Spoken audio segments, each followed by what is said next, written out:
Suis-je le seul à penser qu'aujourd'hui, l'industrie vidéoludique nous inonde de jeux vidéo plus fades les uns que les autres? Suis-je le seul à avoir que des licences exceptionnelles qui ont fait de certains studios les géants qu'ils sont aujourd'hui sont désormais des usines à fric qui soit détruisent leur création en tirant sur la corde, pensant que des DLC, reboots ou crossover amèneront une plus-value à leur licence et leur portefeuille, soit des entreprises totalitaires où le licenciement est désormais monnaie courante. Aujourd'hui, et arrêtez-moi si je me trompe, pourquoi je n'arrive plus à ressentir cette touche d'amour que les studios ont insufflée dans leurs jeux? Où sont passés ces fameux studios d'antan? Où est passée cette combativité qui, même en temps de crise, donnait courage aux développeurs et aux éditeurs? Laissez-moi vous donner un exemple. Nous sommes en 1983, et un petit studio japonais de jeux vidéo vient de naître. Afin de garder une part de mystère, nous l'appellerons par ses initiales, SCL. Le studio connut quelques succès, mais sans grande retombée financière. The Death Trap en 1984, un jeu d'aventure sur micro-ordinateur NEC, très limité en audience. 3D World Runner en 87, un jeu d'action pour NES, qui a eu un accueil correct, mais des ventes modestes. Ou encore Red Racer en 87 également, un jeu de course pour NES, plus populaire, mais insuffisant pour sauver la société financièrement. Vers la fin des années 80, SCL était au bord de la faillite. En 1987, cette dernière tente un ultime coup de poker, publiant leur tout dernier jeu avant de mettre la clé sous la porte. Un tout dernier jeu, ayant pour ultime mission, sauver la compagnie. Un tout dernier jeu, pour qui SCL changera de nom de compagnie pour sa publication. Un nouveau nom qui, je pense, parlera aux plus anciens d'entre vous.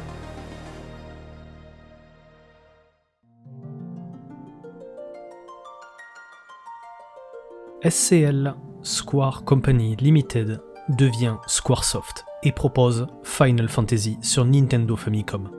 Final Fantasy premier du nom est un RPG en tour par tour. Le joueur y incarne 4 héros appelés guerriers de la lumière, chacun pouvant choisir une classe au début du jeu, allant de guerrier à moine en passant de voleur par mage noir, sans oublier le mage blanc et le mage rouge. Leur mission est de restaurer l'équilibre du monde en ravivant 4 cristaux élémentaires. Environ 520 000 copies vendues la première année. Plus d'un demi-million. Et croyez-moi, pour l'époque, c'est colossal. La licence Final Fantasy n'a pas non seulement sauvé Squaresoft, elle a permis à cette dernière de prospérer. Mais aujourd'hui, après tant d'années glorieuses, je ne peux m'empêcher de voir ce phénomène se développer, même au sein de ma licence préférée et de bien d'autres.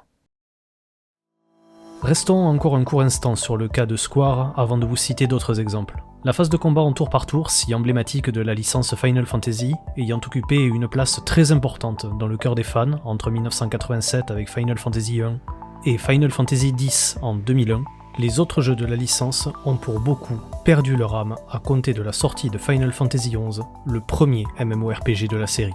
Pourquoi un tel virage fut pris? Pourquoi être passé d'un RPG en tour par tour à un MMORPG? En 2001, Square entame une fusion avec Enix pour devenir Square Enix. Cette dernière sera officiellement finalisée en 2003. Avant même la fusion, Square cherchait à accomplir 3 choses. Diversifier ses revenus, pour moins dépendre des ventes unitaires, s'implanter durablement sur le marché occidental, exploiter la popularité mondiale de Final Fantasy dans un modèle en ligne. À la fin des années 90, les MMORPG connaissent une forte croissance, notamment grâce à Ultima Online et EverQuest. Ces jeux démontraient la viabilité d'un modèle par abonnement, générant des revenus récurrents. Square veut alors positionner Final Fantasy sur ce nouveau segment en pleine expansion. C'est décidé. En 2002, le 16 mai pour être exact, FF11, le tout premier MMORPG de Squaresoft/Enix, sort sur PS2, et il faudra attendre novembre de la même année pour son arrivée sur PC et en crossplay. Oui, vous avez bien entendu, un MMORPG en 2002 sur PS2, PC et crossplay. Les Japonais étaient tellement en avance. Je me souviens encore des rares chanceux dont je faisais partie, quand j'ai pu découvrir les prémices des parties multijoueurs online sur PS2, avec MGS3 Subsistance qui nous proposait son mode Metal Gear Online grâce au Play Online. Pour les plus jeunes, sachez qu'il nous fallait un adaptateur réseau PS2, mais si vous aviez la PS2 Slim, alors le port était intégré à la console. En Europe, c'est en 2004 que nous pourrons toucher de nos propres mains à Final Fantasy XI. Sauf que cette même année, un concurrent a aussi vu le jour et l'a littéralement éclipsé de l'Occident.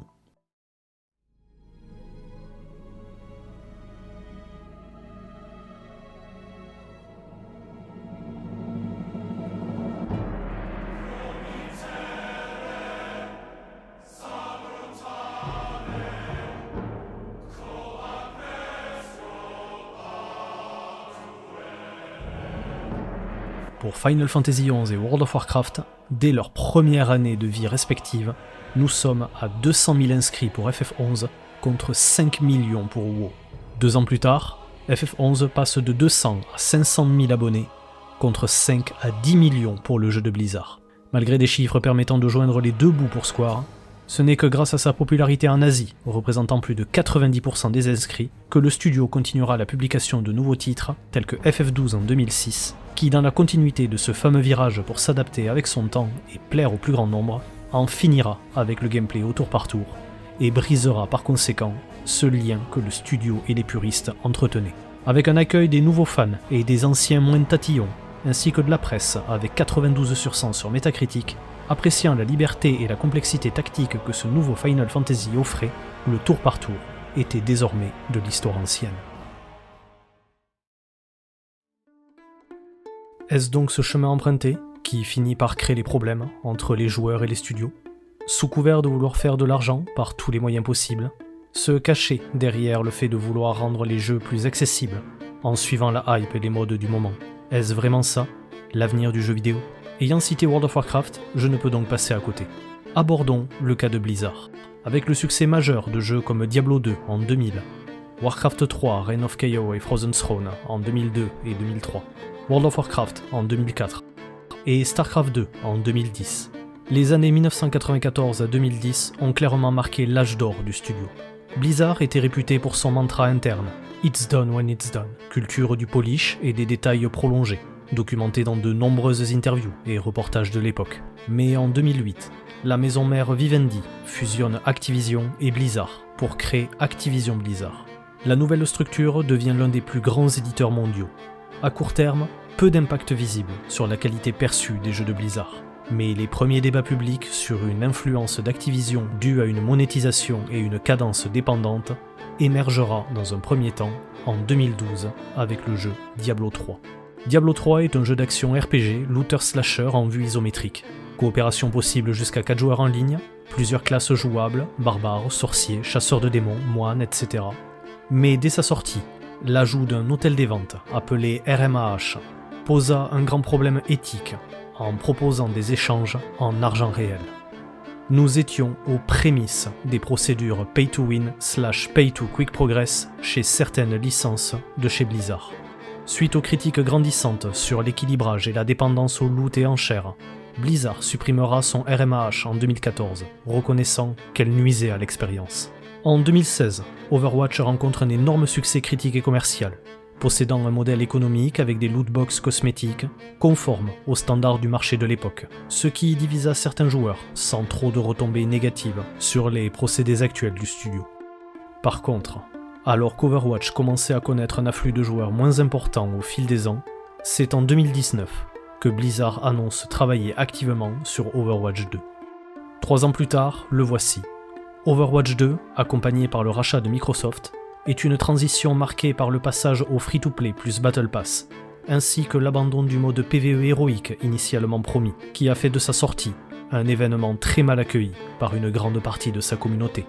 Gratuit, mais introduit par un système de Battle Pass, de cosmétiques payants et parfois des contenus verrouillés, derrière des achats ou de gros grinding demandant un temps de jeu plus que conséquent, ont donné l'impression chez une partie des joueurs d'un modèle davantage centré sur le profit que l'expérience de jeu.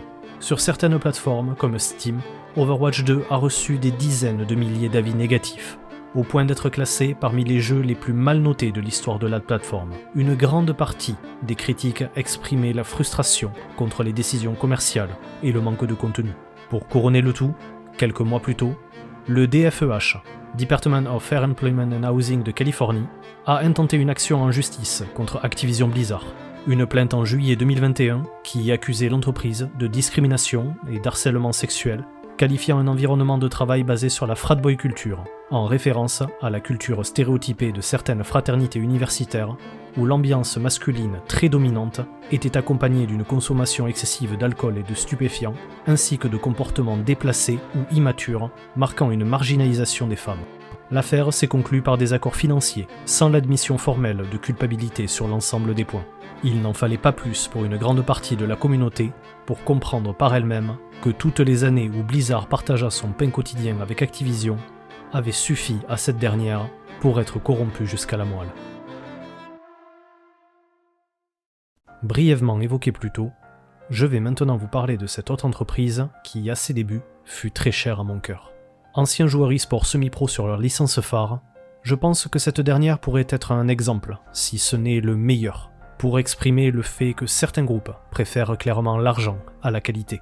Et pour l'introduire, laissez-moi donc vous parler de leur plus grosse licence. Call of Duty premier du nom est un FPS sorti en 2003, développé par Infinity Ward et édité par Activision. À cette époque, le genre FPS a le vent en poupe, grâce à des titres comme GoldenEye 007, Doom, Quake, ou encore celui que l'on considère comme la licence indétrônable du moment, Medal of Honor. Cependant, il faudra seulement attendre 2 ans pour que le deuxième opus de la licence Call of Duty, avec environ 6 millions d'unités vendues, vienne détrôner Medal of Honor. La machine était lancée. La poule aux œufs d'or de l'éditeur Activision était en marche. Et personne n'aurait pu prévoir que durant les années qui allaient suivre, cette licence allait changer l'histoire du FPS et même du jeu vidéo tout entier. Mesdames et messieurs, laissez-moi vous présenter l'âge d'or de Call of Duty. 50,000 people used to live here. Now it's a ghost town. Call of Duty 4 Modern Warfare en 2007, développé par Infinity Ward avec environ 15,7 millions de copies vendues. Premier Call of Duty cassant les codes de ses prédécesseurs, en oubliant la Seconde Guerre mondiale et en s'orientant vers un conflit plus moderne. Ce dernier redéfinira les standards du FPS multijoueur en proposant un système que nous connaissons tous aujourd'hui. Une progression par niveau avec de l'XP, un déblocage d'armes et d'atouts, des classes personnalisables et des killstreaks récompensant les séries d'élimination. Code 4 n'a pas seulement été un succès, il a changé la manière dont les jeux de tir en ligne étaient conçus.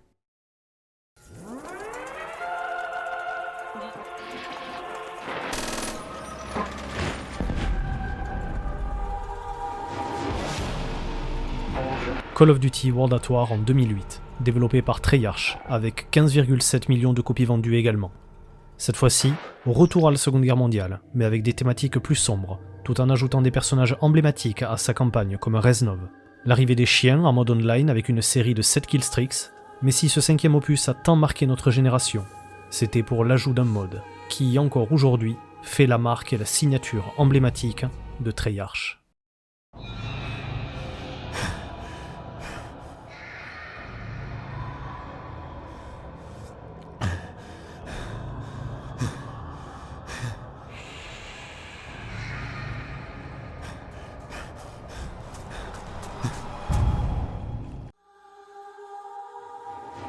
Narderentoten, le tout premier mode zombie par vague du jeu d'Activision. L'arrivée de la box mystère, le pistolet laser, et des prémices de l'histoire mystérieuse accompagnant le scientifique allemand Eduard Richthofen dans des maps comme Verrucht, Shinonuma et Der Rise, fut accueilli tel un chef-d'œuvre d'inventivité et d'innovation de la part du studio.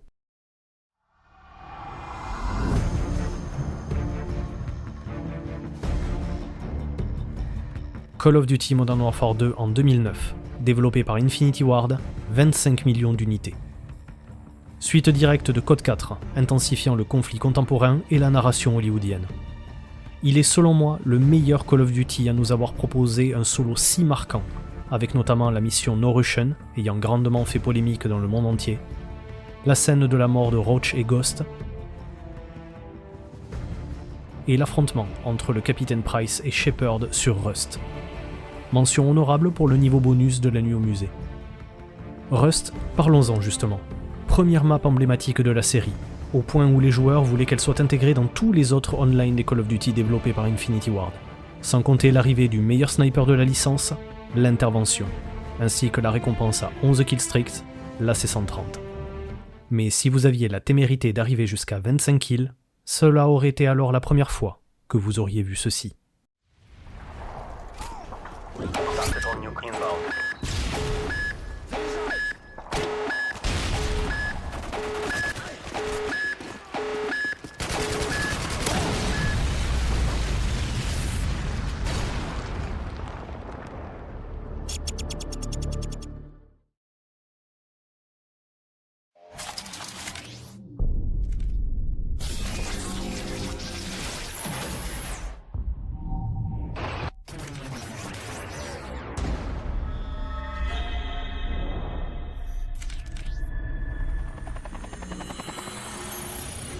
Call of Duty Black Ops en 2010, développé par Treyarch avec environ 30 millions de copies vendues.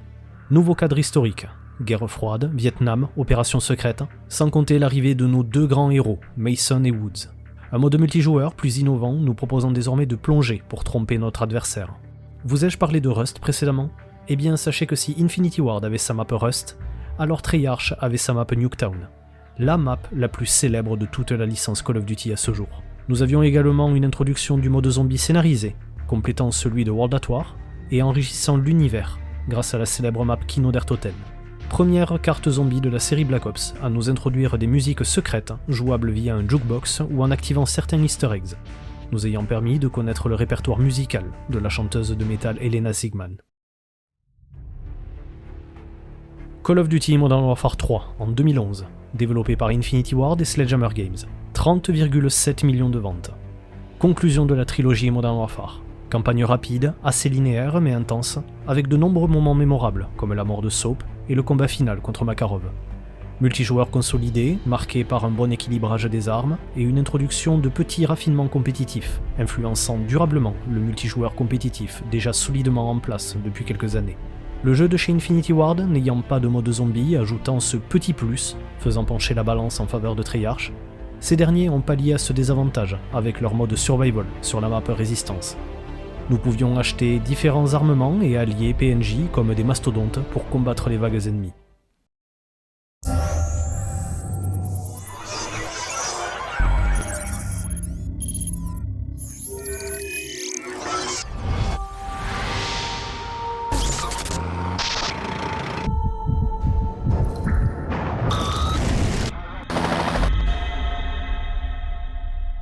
Et enfin, Call of Duty Black Ops 2 en 2012, développé par Treyarch avec 30,8 millions de copies.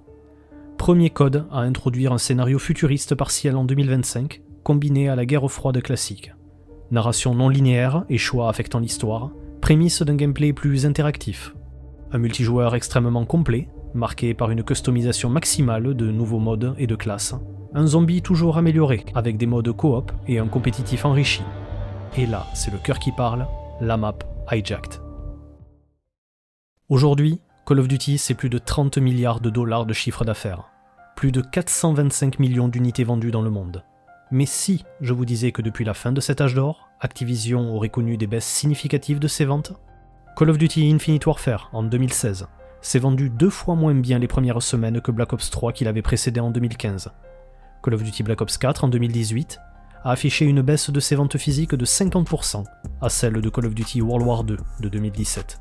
Selon les déclarations récentes issues de documents judiciaires, les ventes de Call of Duty en 2025 sont plus de 60% inférieures à celles de 2024. Ce n'est plus un secret. Depuis plusieurs années, Call of Duty n'est plus autant considéré comme le géant qu'il était auparavant. Son grand rival de toujours, Battlefield, a d'ailleurs montré qui était le patron l'année dernière, avec la sortie de BF6 et ses 7 millions d'exemplaires vendus durant les 3 premiers jours qui ont suivi sa sortie, contre 2,7 millions pour Black Ops 7. Environ moins 63% des ventes lors du lancement européen comparé à Battlefield 6. Ces chiffres, cette décroissance, ne datent pas d'hier. Elle fut baptisée par 2 grands facteurs. L'arrivée du Skill-Based Matchmaking, appelé aussi SBMM, implanté en phase de test entre 2012 pour la fin de vie de Black Ops 2 et 2013 pour la sortie de Call of Duty Ghost. Toutes deux ont suscité une forte contestation d'une majeure partie de la communauté. Le SBMM vise à regrouper des joueurs de niveau similaire dans une même partie. Un chemin plus controversé, rendant toutes les parties plus ardues les unes que les autres. Mais ce qu'Activision n'avait pas anticipé, c'est que quand un joueur très fort jouait avec des amis moins expérimentés, le SBMM pouvait tirer l'ensemble du groupe vers des lobbies plus difficiles, ce qui amenait à créer un déséquilibre interne au groupe. Les joueurs ayant l'habitude de se lancer une game le soir sans se prendre la tête après une journée de cours ou de travail éreintante, ne pouvaient plus avoir la surprise de tomber dans une game où l'on ne savait pas sur qui on allait tomber. Allions-nous rouler sur la game, ou au contraire, se faire rouler dessus ? Non. Toutes les parties devenaient challengeantes, et forçaient le joueur chill à jouer assidûment. Malgré une demande de la communauté à implanter le SBMM uniquement en ranked, Activision fera la sourde oreille en laissant ce dernier dans les modes casual. Pour ce qui est du deuxième facteur, il sera représenté par un virage à 180 sur l'analyse et l'approche de la licence. Sous son courroux, Call of Duty devra enchaîner les opus, année après année, peu importe s'il endosse le rôle de jeu casual par excellence, au même titre qu'un FIFA ou d'un Assassin's Creed sortant également tous les ans pour l'époque. L'argent, de l'argent et encore de l'argent. Une philosophie représentée par un visage que l'on ne connaît malheureusement que trop bien aujourd'hui.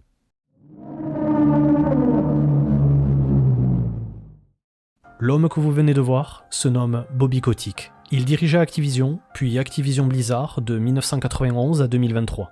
Sous sa direction, l'entreprise est devenue l'un des plus grands éditeurs mondiaux, avec des franchises comme World of Warcraft, Candy Crush Saga ou Call of Duty. Les rapports annuels confirmaient que Call of Duty représentait une part significative des revenus du segment d'Activision Publishing. Il n'en fallait pas plus pour que le dieu de la cupidité en personne adopte un passage progressif du modèle de vente unique vers un modèle de vente en service continu. Introduction et expansion de microtransactions, développement de contenus saisonniers, lancement de Call of Duty Warzone comme plateforme gratuite génératrice de revenus récurrents. Sous la direction Kotick, Call of Duty passera à la mise en place d'un service annuel multi-studio avec Treyarch, Sledgehammer Games et Infinity Ward. Objectif : sécuriser la cadence annuelle et réduire les risques commerciaux. Un planning d'avenir pour la société étant très loin de l'idée qu'Infinity Ward et son duo fondateur Vince Zampella et Jason West se faisaient. N'étant pas en accord avec ces nouvelles directives et refusant d'emprunter ce chemin sinueux, Activision licenciera ce duo à l'origine de l'âge d'or de Call of Duty, avec pour motif insubordination et rupture de contrat. Les deux développeurs poursuivront Activision en justice, affirmant que l'éditeur cherchait à éviter de leur verser des royalties substantielles liées au succès de Modern Warfare 2. Un conflit judiciaire largement documenté et relayé dans la presse spécialisée. L'affaire se réglera à l'amiable en 2012 par un montant confidentiel. Après leur départ, feu Vince Zampella et Jason West fonderont ensemble Respawn Entertainment, à l'origine de Titanfall et Apex Legends. Entre les années 2010 et 2020, sortir un nouvel opus d'une licence est une mode, mais cela était surtout vu comme une preuve d'avarice, mais également d'un manque d'innovation. En 2007, année de la sortie de la PlayStation 3, il y a un jeu pour lequel je voulais absolument cette console, Assassin's Creed. Mêlant exploration, infiltration et narration historique, ces qualités marquent une nouvelle approche immersive du jeu d'action-aventure. Rapidement, Ubisoft transforme la franchise en saga annuelle, avec des épisodes ambitieux successifs. La cadence des sorties donnera l'impression d'un renouvellement limité, à mesure que les mécaniques restent très proches les unes des autres. En 8 ans, entre 2007 et 2015, ce n'est pas moins de 8 jeux de la licence Assassin's Creed que Ubisoft nous sortira. Assassin's Creed premier du nom, avec Altaïr, 8 millions de ventes. La saga d'Ezio, pour Assassin's Creed 2, avec 10 millions de ventes pour chacun de ses épisodes. Assassin's Creed 3, avec Connor, 13 millions.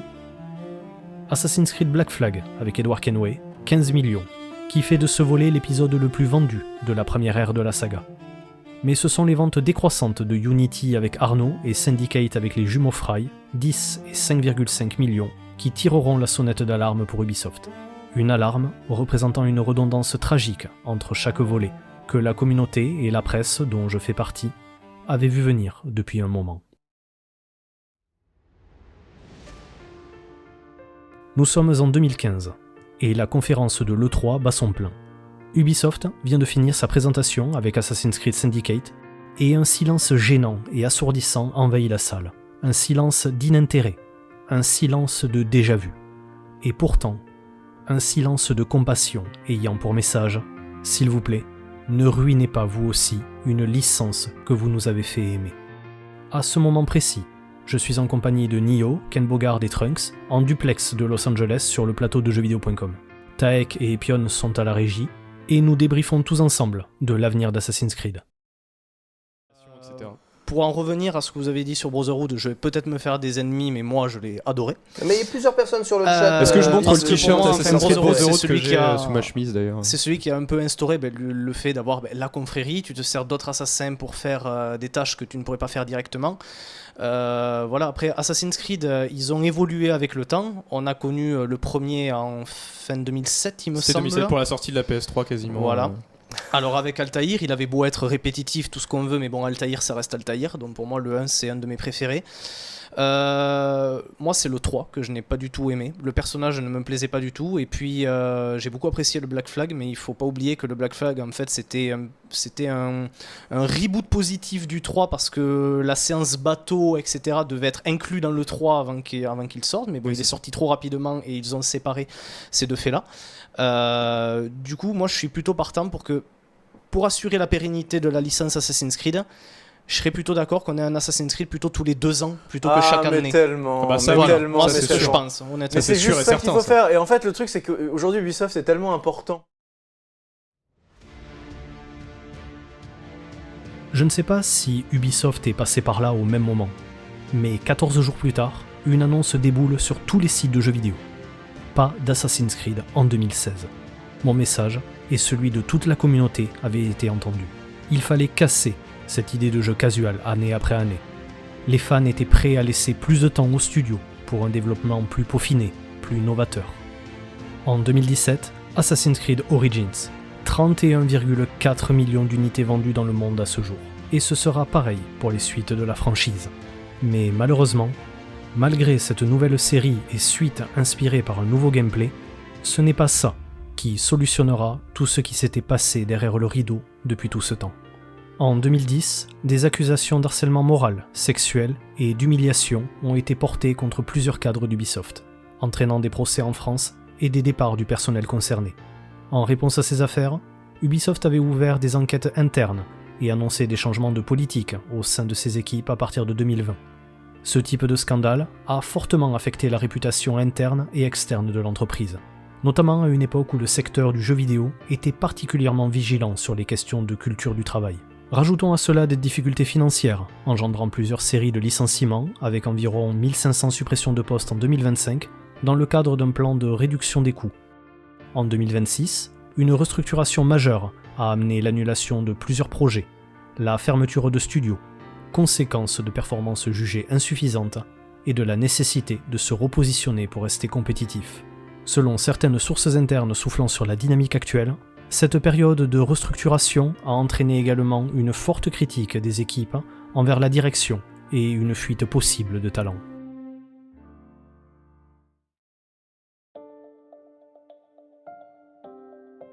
L'histoire d'Assassin's Creed et ses réactions autour de la franchise ont rappelé plusieurs réalités du jeu vidéo moderne, comme une évolution créative contre des attentes historiques, forçant des studios AAA à devoir réinventer leurs mécaniques pour rester pertinents.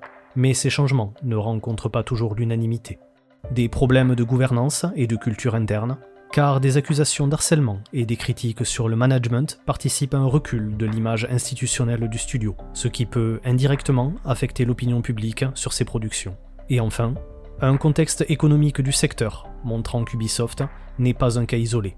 La compétition accrue, les coûts de développement élevés et les attentes croissantes des joueurs obligent les grandes compagnies à revoir leur stratégie, parfois par des réductions de personnel et des restructurations coûteuses.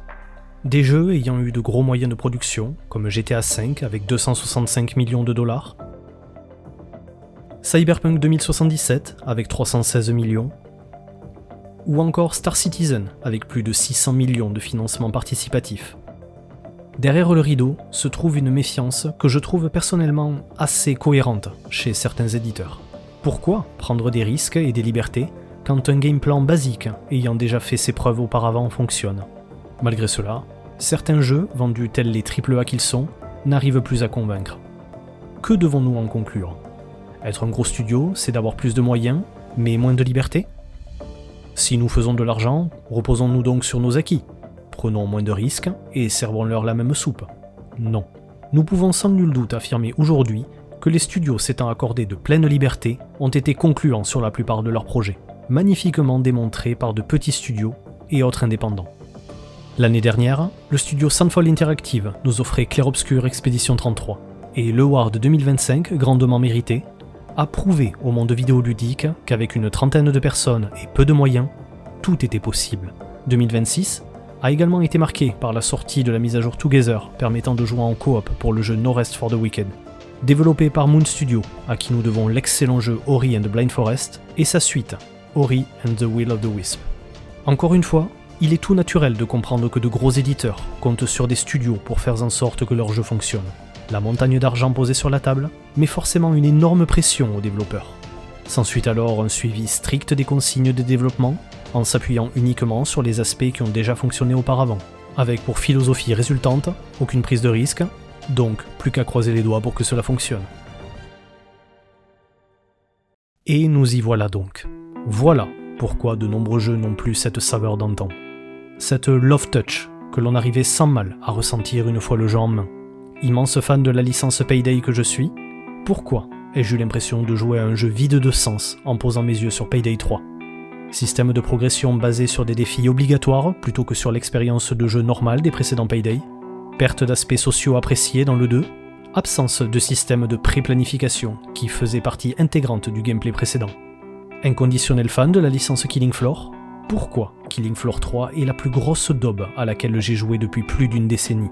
L'emblématique Gunsmith, retiré au profit d'un loadout inutile dans la philosophie de Killing Floor, des agents au design digne d'un Battlefield 2042 et non d'un jeu post-zombie apocalyptique, un Battle Pass dans un Killing Floor, un ADN dilué, une évolution répondant davantage à une logique de marché qu'à une logique créative, une expérience devenue plus structurelle que organique.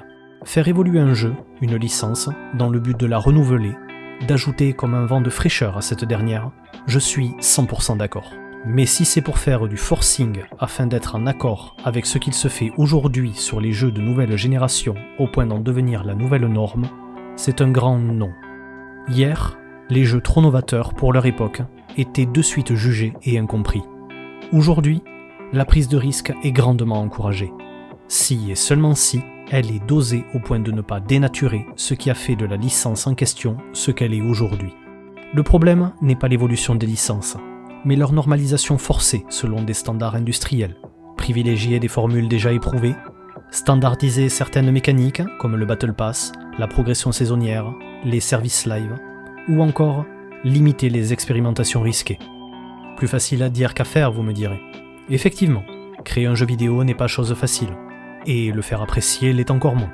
Il apparaît que le véritable défi dans l'industrie du jeu vidéo aujourd'hui réside dans l'innovation et ou l'évolution des licences, mais dans l'équilibre délicat entre une prise de risque créative et contraintes financières et industrielles, les grands studios, malgré leurs moyens colossaux, tendent à standardiser et sécuriser leur production, souvent au détriment de la liberté artistique et de l'expérience authentique des joueurs.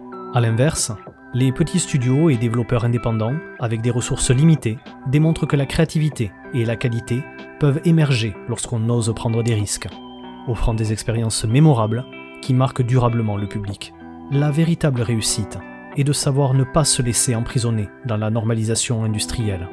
La véritable réussite réside dans la capacité à allier innovation, audace et respect de l'identité d'une licence. La véritable réussite est de faire en sorte que le jeu vidéo remplisse le rôle qu'il a toujours eu, et ce depuis sa création. La véritable réussite est d'arriver à nous faire rêver.